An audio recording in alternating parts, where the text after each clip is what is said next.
Dieses zum Kauf angebotene renovierungsbedürftige Dreizimmer-Einfamilienhaus befindet sich in Ungarn.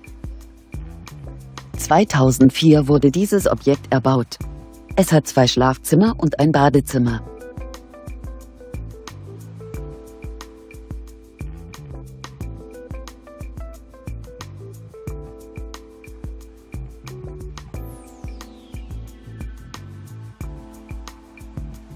Auf einer Grundstücksfläche von ca. 1887 Quadratmetern weist das Gebäude eine Wohnfläche von ca. 55 Quadratmetern auf. Der Kaufpreis des Objekts beläuft sich auf 39.000 €. Wir informieren Sie gerne unter eingeblendetem Kontakt näher.